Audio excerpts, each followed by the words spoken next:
मैं थोड़ा सा आपको बताऊं कि ये फ्रॉड हुआ कैसे।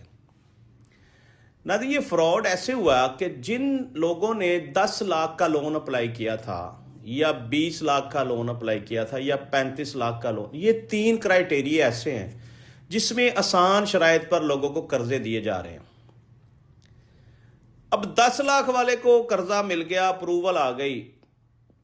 ये भी मैं बताऊं, यहां पे अप्रूवलें कराने वाले भी दिहाड़ियां लगा रहे हैं। सादा लोग शहरियों से ये जो अप्रूवलें हो रही हैं ना, इनसे भी दिहाड़ियां लगाई जा रही हैं। लोग बेबस हैं, मजबूर हैं, रोजगार है कोई नहीं, तो वो कहते हैं चलो एक कर्जा ही मिल जाए। इसमें एक सबसे अच्छी बात यह भी है कि आसान कर्जा है और जल्दी मिल जाता है और सूद भी इसमें नहीं है और 20 साल में अदायगी है। अच्छा और ऐसा इक़दाम है ये, लोगों को सहारा तो मिला है इससे, लेकिन कर्जा तो कर्जा ही होता है जी, वापस करना पड़ता है।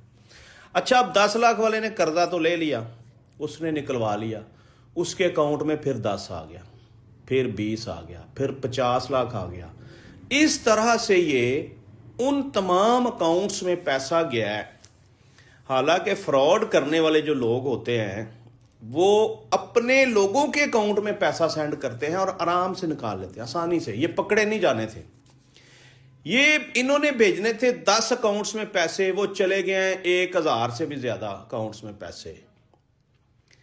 अब जब उस सारे पैसे का पता चला कि ये तो अरबों खरबों रुपया चला गया है, तो फिर फौरी तौर पे उसको सिक्योरिटी लॉक लगाए गए।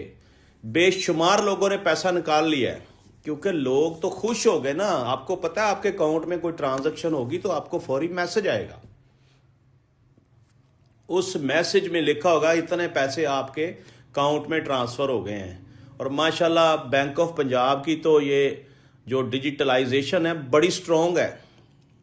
ये तो एक हल्की फुल्की आप ट्रांजैक्शन करें तो फौरी तौर पे पैसे काट लेते हैं, फौरी तौर पे पैसे काट लेते हैं। ये डेली काटते हैं, आप ट्रांजैक्शन ना भी करें, कभी अपना अकाउंट गौर से चेक करें, डेली आपके अकाउंट से ये पैसे काटेंगे। बहरहाल तफसील से मैं आपके सामने ये बयान कर दूं कि ये एक हैरान कुन फ्रॉड है।